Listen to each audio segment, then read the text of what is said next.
ပိုင်းနဲ့မနက်ခင်းရဲ့အေးဆက်မှု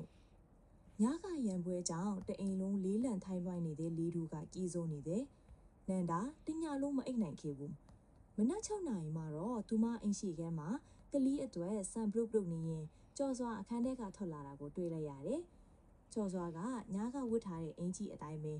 မျက်နှာကလည်းဖောင်းအိနေပြီးနန္ဒာကိုကြည့်တဲ့အကြည့်တွေထဲမှာနောင်တထက်စိတ်ပြည့်မှုတွေကပိုကိန်းအောင်နေတယ်လို့ပဲ။နန္ဒာငါ့ကိုကော်ဖီတစ်ခွက်လောက်ဖြော်ပေးစမ်း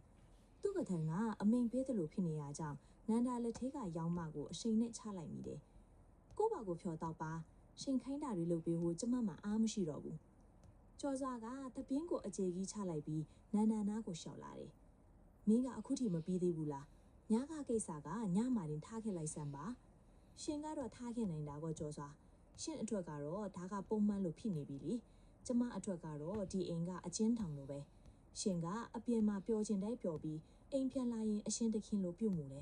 ကျမစိတ်ကုန်ပြီနန္ဒာကပြောရင်းဆိုရင်ဆိုဖာပေါ်မှာတင်ထားတဲ့ခရီးဆောင်အိတ်ကိုဆွဲယူလိုက်တယ်ကြော်စွာမျက်လုံးတွေပြူးသွားတယ်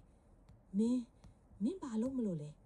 ကျမကလေးကိုခေါ်ပြီးအမေအိမ်ခဏပြန်မယ်ရှင်ဘက်ကဘာမှပြောင်းလဲမလာသေး၍ကျမပြန်မလာတော့ဘူးနန္ဒာမင်းကိစ္စကိုပုံမကြည့်ချင်တယ်လို့ငါပြောထားတယ်လေမင်းအခုလိုထွက်သွားရင်ပဝန်းကျင်ကဘယ်လိုထင်မလဲငါမျက်နှာကိုလည်းထောက်အောင်ရှင်မျက်နှာထက်ကျမရဲ့စိတ်ချမ်းသာရေးကပိုအရေးကြီးတယ်ကြော်စွာရှင်ရဲ့မာနတွေရှင်ရဲ့အတ္တတွေကြားမှာကျမအသက်ရှူရတာကြက်လာပြီနန္ဒာကကလေးကိုပွေချီနီးအိတ်ကိုဆွဲကတကားစီကိုလျှော်သွားတယ်ကြော်စွာကတော့ဘာလို့ရမှန်းမသိပဲကြောင်ရက်ချီနေတော့ပဲအိမ်တကားပိတ်သွားတဲ့အတန်ကကြော်စွာနှလုံးသားကိုဒုံးကနေလာရိုက်တယ်လို့ခံစားလိုက်ရတယ်